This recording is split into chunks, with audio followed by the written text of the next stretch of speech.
In this video, we are going to watch Russell Brand take MSNBC mainstream journalist John Helaman to school. And what I want to really focus on here is how Russell Brand uses the art of nonverbal communication to masterfully get his point across. And then at the end of the clip, we're going to go through why exactly the points that he is espousing are so important. So before we get into the clips, just for a bit of context, this guy, John Helaman, was slandering Fox News as a propagandist network, whilst being completely oblivious to the fact that he works for another propagandist network. And Russell is having none of it.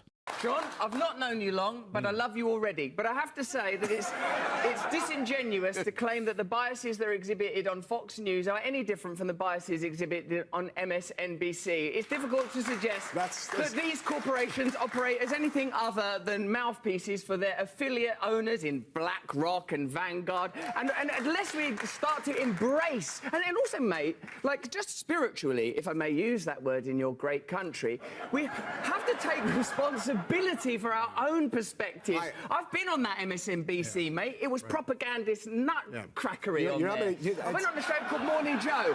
It was absurd the way they carried on. Good Morning Joe. Yes. Yeah, I don't know what it was. It wasn't morning. There was no one called Joe there. No one could concentrate. They didn't understand the basic tenets of journalism. No one was willing to stick up for genuine American heroes like Edward Snowden. No one was willing to talk about Julian Assange and what he's suffered trying to bring real journalism to the American people.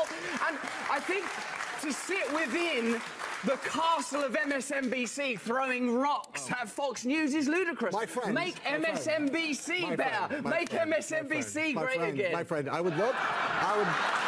the moment them on a territory you can win on, Joe.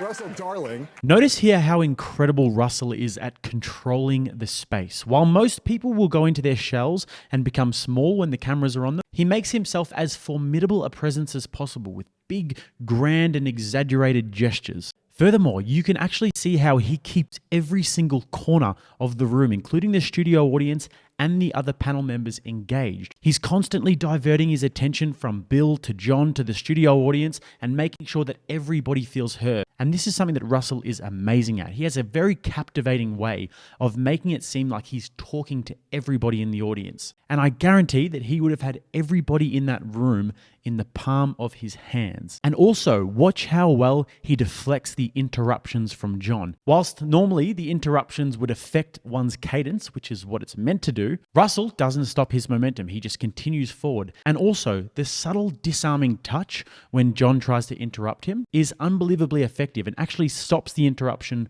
both times. Have a look. Own perspective. I've been on that MSNBC, mate. It was crackery on there. I went on a show called Morning Joe.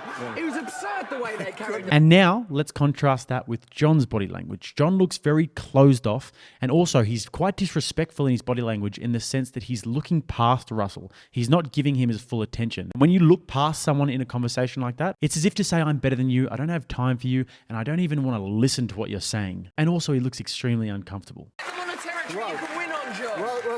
Russell, darling, the moment that you give me a specific example, an actual example. Okay, I'll give you one. Just wait. Just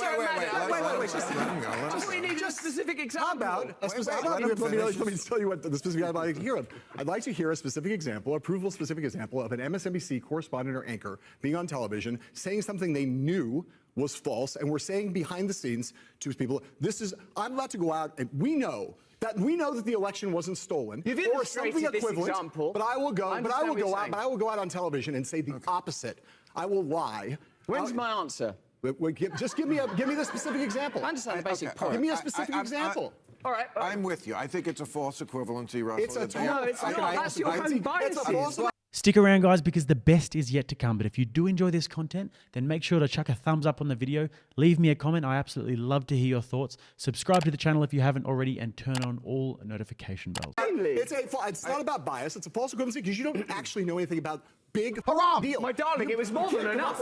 You can't come out with such a carry. You have a single actual fact. Okay, so firstly, he tried to play Russell at his own game by calling him darling, which is a big no-no. That is only something that Russell Brand can get away with, and naturally, no one laughed. And also, John looks tense and emotional, almost red in the face, and speaks way too hurriedly. any of these organizations you're talking about, even on MSNBC once. And he tries to undermine Russell's experiences and say that he doesn't know what he's talking about.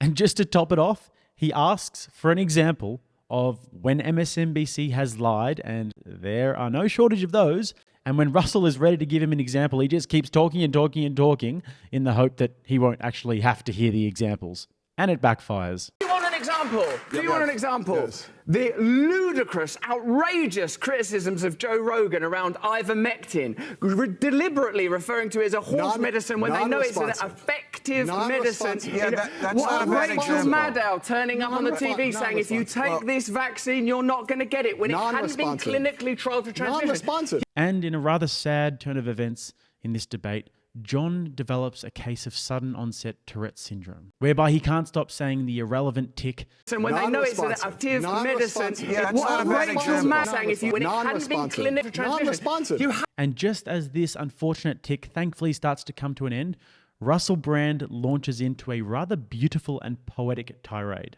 Let's have a look. You have to listen. Wait. Do you think you Not can a improve response. America I by think we could all determinedly be and better. avowedly condemning Fox News without acknowledging that you're participating in the same game? Did you not just listen to Bernie Sanders, someone who plainly, legitimately believes in this country and believes it's possible to change, but is bound by corruption, is bound by the lobbying system? Surely it's clear to you, Bill, as one of the great pundits and experts and comic voices, that systemic change is required. Money has to be taken out of politics. We need new political systems that genuinely represent ordinary Americans so that we can overcome cultural differences. And bickering about which propagandist network is the worst is not going to save a single American life, not improve the life of a single American child, not going to improve America's standing in the world, and the world needs a strong America. I'll tell you that. I'll tell you that. So you have an obligation, a duty, not to condemn these people. I really love when Russell goes into these sort of freestyle flow states because it brings out his performance art background where he does mesmerizing Shakespearean improvisation. And I'll leave my favorite example of Russell Brand doing such improvs at the end of this video for those of you who are interested in that sort of thing as I am. But why this message is so important is because Russell Brand is one of the few people who have mega influence, who has the balls to call out the enormous corruption of mainstream media. This is a message that does not get enough airtime because we know what happens to those who poke the bear. After Julian Assange's long-running asylum claim was finally brought to an end by the Ecuadorian government. So don't be surprised to see massive coordinated attacks on Russell in the near future. But nevertheless, he was correct. MSNBC's biggest institutional shareholders are BlackRock, Vanguard, and State Street Corp. This means that these institutions are completely beholden to these mega corporations. And this is exactly what people like Russell Brand are trying to fight against, and to a much lesser extent, myself. The goal is to have an impact on the way that information is shared. People need to have trust in their information sources, and the only way to do this is to decentralize and democratize information, where we get to vote with our clicks and where we get to vote with our eyeballs. If you've watched my content more than once, that must mean that there is a level of trust there. And it is my duty to honor that trust. And if I was to tomorrow start promoting some big crypto scam on here, It's a game.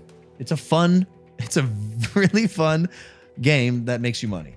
then you guys would just notice that straight away and you would stop watching me, rightfully so. And that's actually a good segue into something that I would like your help with if possible. I've got a question for you guys, and this might seem a little bit strange, but we're looking for sponsors on the channel. And you guys may have noticed that I've never done any ad reads on this channel. And that's because I would only ever collaborate with companies who I think could benefit you guys if I was to promote their products. So I've been knocking back crypto and affiliate marketing and all of that sort of shit left, right, and center. I've had a few cool tech companies reach out and VPNs and that sort of thing. But what I wanted to ask was, what companies do you guys think that I should work with? Are there any organizations or movements that you guys think would be appropriate sponsors for the kind of content that I do? I'm really interested to hear your thoughts about this because, as you probably know, most of my content, because of what I talk about, gets demonetized. So in order for this to be viable, I'm going to need to bring some sponsors on. So really looking forward to hearing your thoughts on this. But just to round up the video, guys, the democratization and the decentralization of information is something that's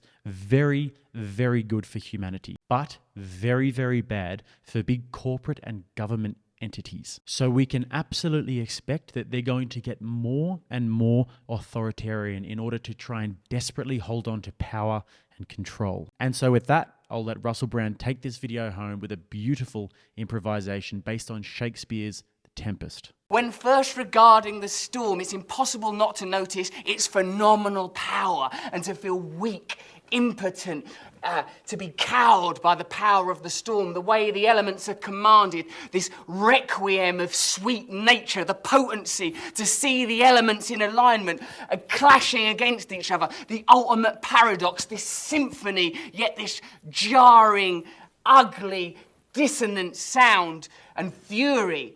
But when first regarding the storm, it's easy to be afeared, to think, oh my God, I'm nothing, I'm worthless, I have no power in the face of this potency. And yet within us all, the storm rages. Whilst being tossed about on the endless ocean of existence, one feels powerless, but the storm is within us all. We can all harness the storm. We are all carbon, water, fire, life. Elementally, the storm is within and without. The storm is a constant, so whilst it reduces us to absolute nothing, whilst it makes us particular, makes us so tiny as to be redundant, it is also a reminder that nothing is more powerful than us.